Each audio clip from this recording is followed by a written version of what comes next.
Whilst the legal system is normally reliable, sometimes it can be pretty unfair, with unfair being an understatement. Here are the top 5 worst cases of false conviction. Number 1. Jeff Deskovic. Jeff Deskovic was only 17 years old when he was convicted of the rape and murder of a fellow pupil in 1990. Despite his willingness to be put on a lie detector and being fully cooperative, officers had other ideas.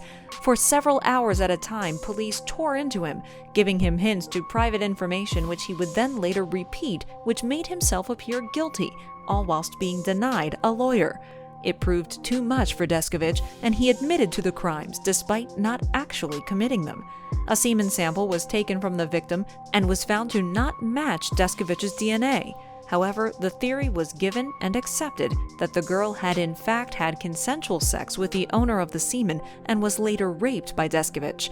In 2006, Jeffrey Deskovic was released aged 33, having been behind bars for a crime he didn't commit for 16 years.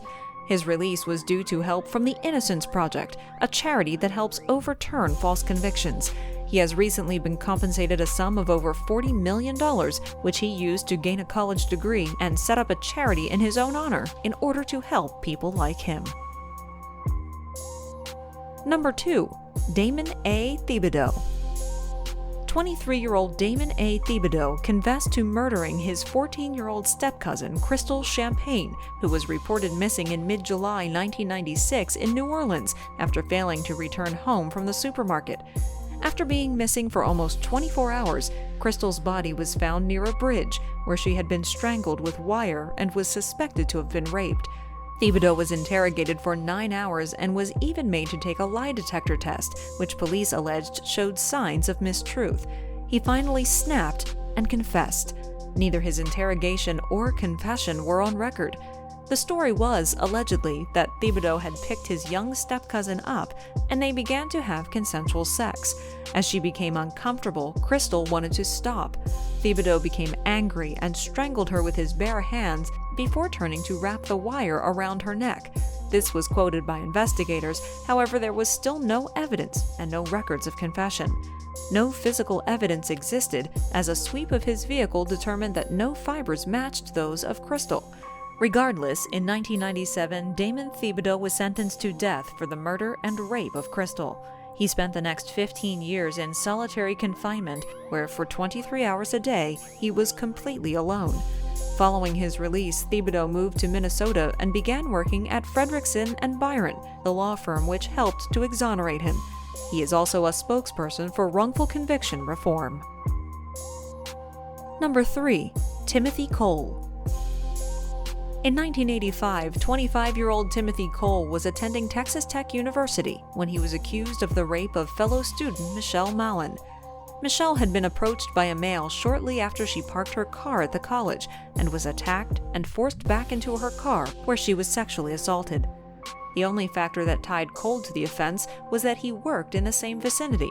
Police showed Michelle a Polaroid photograph of Cole, where she confirmed that he was in fact her attacker.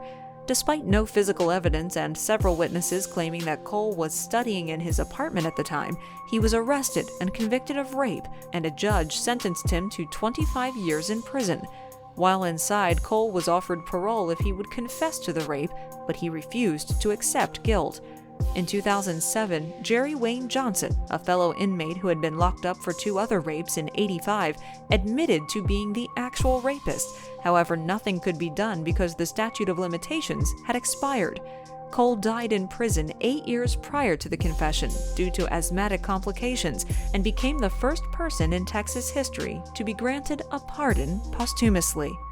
There is even now a statue of Cole where the rape occurred, with the monument facing the Texas Tech's law school to remind the future generation of law students that humans are prone to error. Number 4. The West Memphis Three. The West Memphis Three were 3 teenagers, Damian Eccles, Jason Baldwin, and Jesse Miskelly, who were convicted of murdering 3 young boys in 1993. Eccles, Baldwin, and Miskelly were deemed as outcasts at their time of arrest and were accused of worshiping Satan and were suspected of killing the boys in a satanic ritual.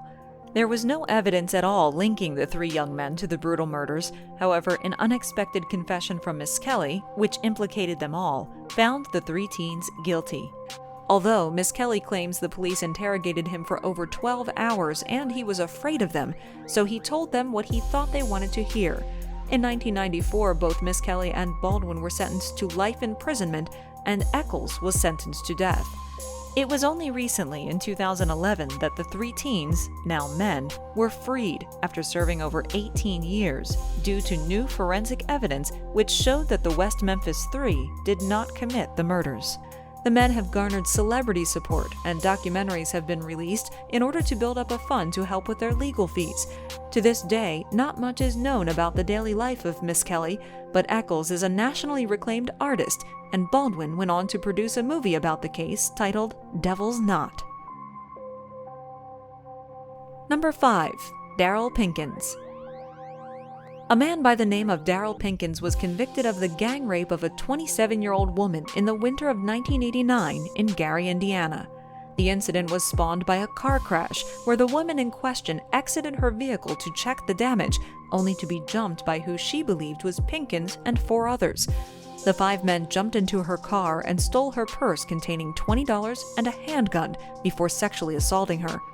The thing that tied Pinkins to the crime was a green coverall that was used to cover the woman's face, which had been issued to Pinkins and 2 of the men by the company they worked for. Pinkins and the 4 others were arrested for the rape, but 2 of the men were dropped from the case. Pinkins and the other men all protested their innocence and explained to detectives that their car had been broken into and their work clothes had been stolen. However, in 1991, Pinkins was convicted of rape, robbery, and deviant sexual conduct. This caused him to be sentenced to 65 years in prison. While none of the DNA evidence matched to Pinkins, the victim identified him as one of the men, and another cellmate mentioned that he had confessed to the crime. Pinkins reached out to the Indiana Innocence Project to help him fight for his innocence. After 25 years behind bars, the DNA evidence was finally looked over once again, using a new type of DNA analysis technology, which led to Pinkins' final moments in prison. After more than 2 decades behind bars, on April 25, 2016, Pinkins was released to family and friends as a free man. Sadly, the time in prison did not treat him well, as he lost his teeth, became diabetic, and contracted thyroid disease. After his release, Pinkins spoke to reporters and said the following: "There was a crack in the system. It does exist, and I'm not the only one within this situation that's going through this. It's people that are not fortunate enough to get the team that I have behind me." Pinkins also explained that he wasn't bitter about what happened to him and is looking forward to life ahead of him.